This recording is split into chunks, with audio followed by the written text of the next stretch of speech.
좋은 아침입니다. 또 프레이 투게더의 비전 말씀으로 함께 인사하겠습니다. 두 사람이 땅에서 합심하여 무엇이든지 구하면 하늘에 계신 내 아버지께서 그들을 위하여 이루게 하시리라. 두세 사람이 내 이름으로 모인 곳에는 나도 그들 중에 있느니라. 아멘. 오늘은 사도행전 투게더 마지막 시간입니다. 오늘 본문은 드디어 바울이 로마에 입성하였습니다. 바울이 어떻게 여기까지 오게 되었습니까? 제가 예배 부름의 성구로 선택하여 함께 나눈 것처럼 부활하신 예수님께서 제자들에게 약속하신 대로 오직 성령이 너희에게 임하시면 너희가 권능을 받아서 예루살렘과 온 유대와 사마리아와 땅끝까지 이르러 내 증인이 되리라. 그러니까 이 말씀이 제자들을 통해서 성취가 되게 되죠. 제자들은 이전에 예수님 다 십자가에 잡히셨을 때 두렵고 또 겁쟁이같이 부인하고 또 도망가는 그런 제자들의 모습이 아니라 이제 성령을 받아서 생명을 걸고 복음을 전하는 그런 제자들로 바뀌게 되죠. 그래서 그런 제자들이 복음을 이제 다 전하면서 많은 사람들이 예수님을 믿게 됩니다. 그런 과정 속에서 교회 공동체가 생겨나게 되죠. 많은 사람들이 구원을 받고 또 함께 성전에 모여서 기도하고 또 친교를 나누고 그때는 이제 공동생활을 하게 되는 이제 그런 공동체가 생겨나게 되는데 그와 더불어서 교회 핍박이 동시에 일어나게 되죠. 유대인들의 핍박은 더욱 거셌고요. 그리고 또 로마 제국도 커져만 가는 이제 교회 공동체에 대한 굉장히 큰 부담감을 가지게 되죠. 그래서 여러모로 교회 안팎에 그런 핍박이 일어나게 됩니다. 그런 와중에 스데반 집사님이 순교를 하게 되고 야고보 사도도 순교를 하게 되죠. 베드로 사도는 옥에 갇히기까지 하고요. 그 핍박의 중심에 누가 있었습니까? 바울이 있었죠. 바울은 그 모든 일들을 마땅한 당연한 일로 여겼지만 다메섹 도상에서 예수님을 만나게 되므로 이제 바울이 복음을 위해서 또 주 예수께 받은 사명, 그 복음 증거하는 일을 위해서 자기 생명을 조금 더 귀한 것으로 여기지 않고 이제 예수님을 위해서 사는 사람이 되었죠. 바울이 복음을 전하는 그 수많은 일들, 또 그런 과정들이 이제 사도행전에 또 기록이 되어져 있죠. 매도 많이 맞고 죽을 뻔도 하고 또 이 오늘 로마에 오기까지 또 하나님께서 지켜주시고 또 약속해 주시고 또 그런 일들이 우리가 오늘 사도행전을 통해서 보게 되었습니다. 이제 바울은 자신의 인생의 마지막 시간을 셋집이라고 하는 비록 감옥은 아니에요.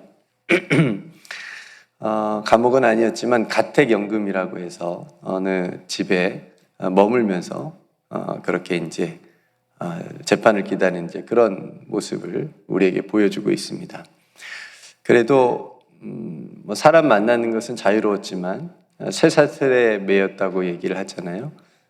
그래서 쇠사슬에 매여 있는 굉장히 자유를 준 것 같지만 자유롭지 않은 또 그런 모습도 우리에게 보여줍니다. 그럼에도 불구하고 바울을 통한 복음 전파는 멈추지 않았죠. 오늘 본문에 보니까 바울은 유대인 중에 높은 사람들을 청해서 그들에게 자신이 여기까지 온 과정, 내가 로마의 많은 그런 왕이나 아그리빠 왕이나 베스도나 그런 사람들을 다 만나봤는데 그 사람들이 나를 신문하여도 나에게서 죄를 찾지 못했다라고 하는 말들을 다 듣잖아요. 그럼에도 불구하고 유대인들이 굉장히 거세게 반대를 하고 또 마치 예수님을 십자가에 못 박으라고 했던 그런 민중들처럼 바울도 유대인들이 그렇게 하니까 로마의 황제에게 상소를 해서 여기까지 오게 됐다라고 하는 그런 이야기를 하게 됩니다. 그러면서 예수님과 하나님의 나라를 그들에게도 전하게 되죠. 그러니까 믿는 사람들도 있었고 믿지 못하는 자들도 있었다, 이렇게 얘기를 합니다. 그렇게 바울은 자신의 삶의 마지막 모습으로 오늘 사도행전 마지막 31절 말씀처럼 자기에게 오는 모든 사람들을 다 영접하고 하나님의 나라를 전파했고 예수님에 관한 모든 것을 담대하고 거침없이 그들에게 가르쳤다라고 하는 말로 사도행전이 끝을 맺습니다. 성도 여러분, 사도행전은 누가가 기록했죠? 이렇게 질문을 했어야 되는데 사도행전은 누가 기록했죠? 이렇게 질문하려고 했는데 정답을 얘기했네요. 네. 사도행전은 그 의사 누가라고 하는 사람이 기록을 했습니다. 이 누가는 그럼 사도행전을 통해서 무엇을 말하고 싶었던 걸까요? 누가가 이 사도행전을 왜 썼죠? 누구에게 들려주려고 썼죠? 1장 1절에 보면 데오빌로라고 하는 사람에게 편지 형식으로 이 사도행전과 누가복음을 썼잖아요. 데오빌로라고 하는 각하라고 하는 실존 인물인지 가상 인물인지는 확실하진 않지만 그 사람에게 복음에 대한 예수님이 누구신지를 알려주고 또 예수님 부활하신 십자가에 죽으시고 부활하신 이후에 이 사도들의 행전을 통해서 교회가 어떻게 또 생성해 가는지 확장해 가는지를 또 보여주기 위해서 아마 누가가 기록을 하면서 그에게 편지를 보내준 거죠. 그러니까 데오빌로는 또 누가가 기록하여 보낸 이 사도들의 행전이 담긴 이 사도행전, 이 편지를 읽으면서 무엇을 느꼈을까요? 우리가 동일하게 생각하는 대로 복음의 생명력, 이게 복음이 이게 살아있구나.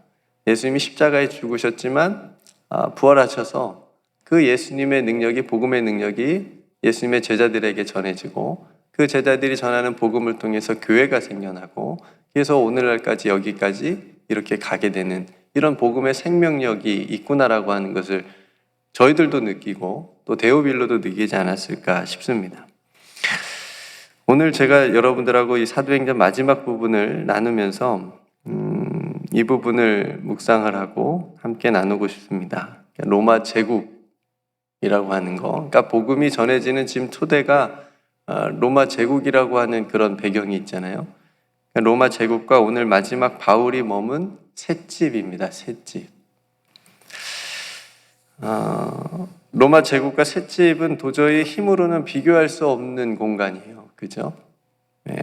근데 이 두 공간 가운데 과연 하나님의 나라는 어디에 임하고 있느냐는 겁니다.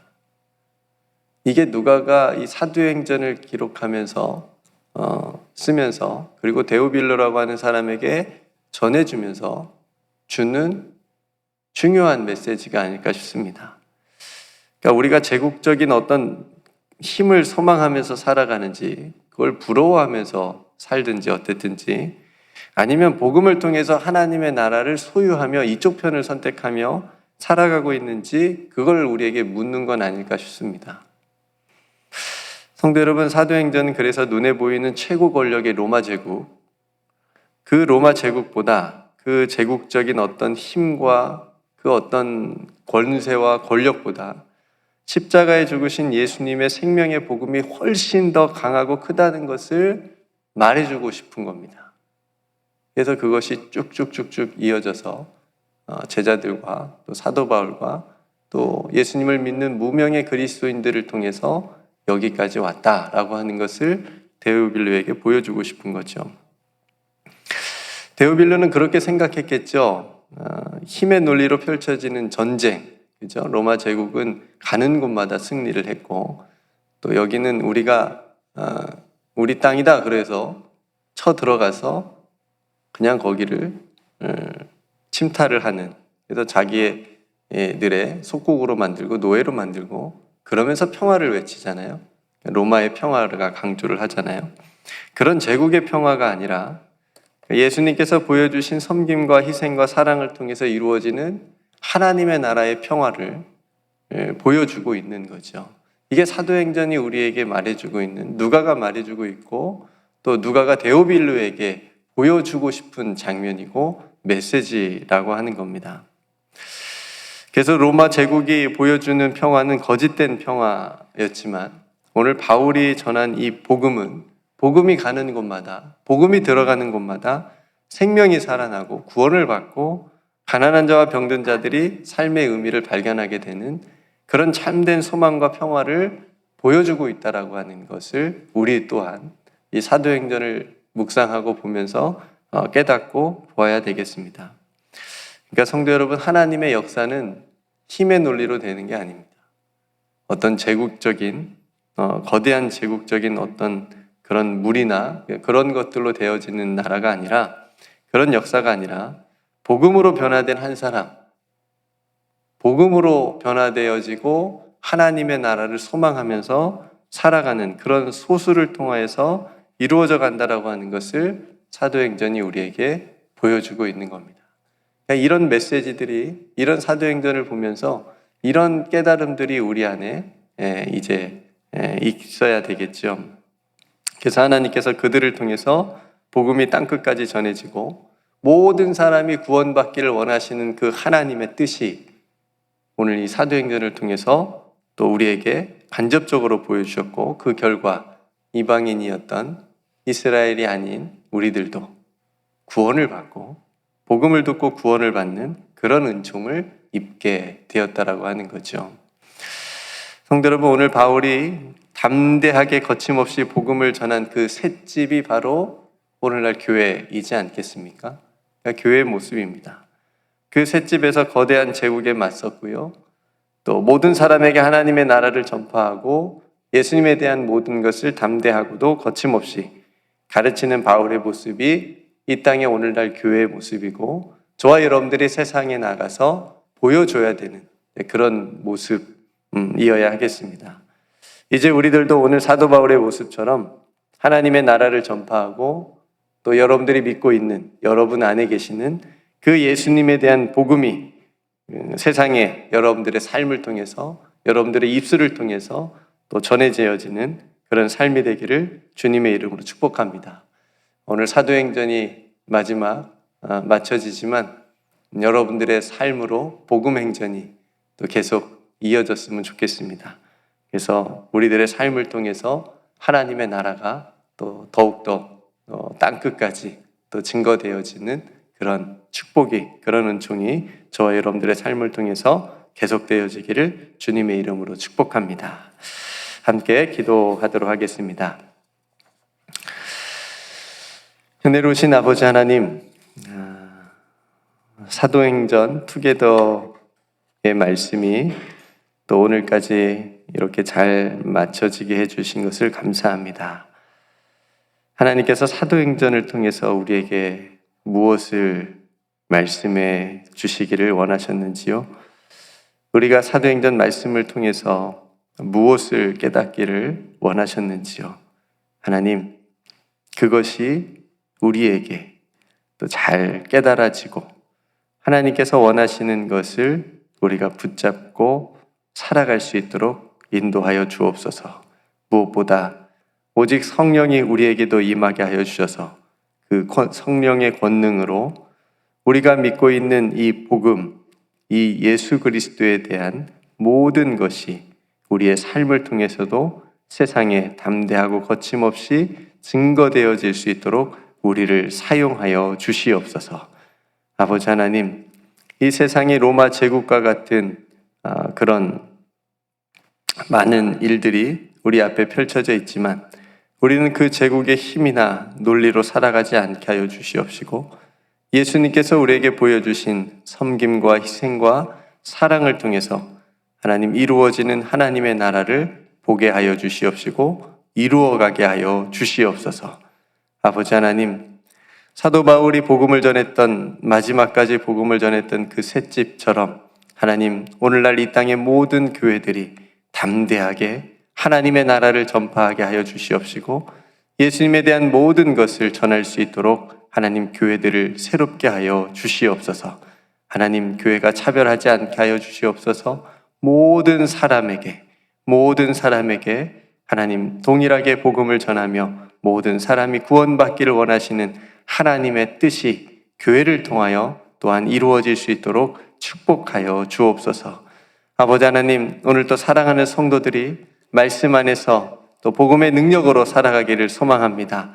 연약한 사람, 낙심한 사람, 아버지 하나님 힘든 분 없게 하여 주시옵시고 하나님의 말씀으로 일으켜 세워 주시옵시고 찬송하며 기도하며 나아갈 때에 새 힘을 더하여 주시옵소서.